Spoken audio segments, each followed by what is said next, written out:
শিশুদের জন্য সামাজিক যোগাযোগ মাধ্যম কতটা ঝুঁকিপূর্ণ এ নিয়ে আবারও আইনি চ্যালেঞ্জের মুখে পড়েছে ফেসবুক ও ইনস্টাগ্রামের মূল প্রতিষ্ঠান মেটা।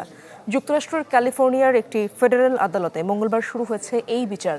অভিযোগে বলা হয়েছে মেটা জেনে শুনে এমনভাবে ফেসবুক ও ইনস্টাগ্রামের বিভিন্ন ফিচার তৈরি করেছে যাতে শিশু কিশোররা দীর্ঘ সময় প্ল্যাটফর্মে আটকে থাকে। তবে এসব অভিযোগ নাকচ করেছেন মেটার আইনজীবী।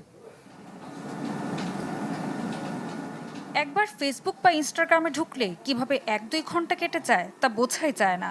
এসব অ্যাপ এতটাই আটকে রাখে যে এক পর্যায়ে পরিণত হয় আসক্তিতে। শিশু ও তরুণ ব্যবহারকারীদের উপর এর প্রভাব মারাত্মক, যা কখনো হয় মৃত্যুর কারণও। এমন নানা অভিযোগে মঙ্গলবার যুক্তরাষ্ট্রের ক্যালিফোর্নিয়ার একটি ফেডারেল আদালতে শুরু হয়েছে ফেসবুক ও ইনস্টাগ্রামের মূল প্রতিষ্ঠান মেটার বিচার।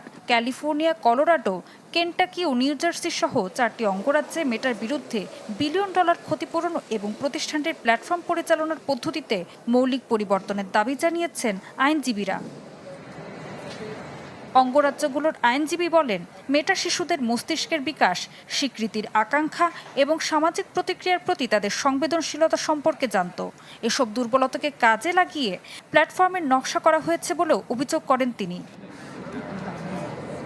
অভিযোগের পক্ষে প্রথম সাক্ষী হিসেবে আদালতে হাজির হন মেটার সাবেক নির্বাহী আর্তুরো বেহার। তার দাবি, শিশুদের নিরাপত্তা নিয়ে মেটার নিজস্ব গবেষণার ফল অনুসরণ করা হয়নি। তবে মেটার আইনজীবী অভিযোগগুলো নাকচ করে বলেন, শিশুদের নিরাপত্তা নিশ্চিত করতে ধারাবাহিকভাবে কাজ করছে প্রতিষ্ঠানটি।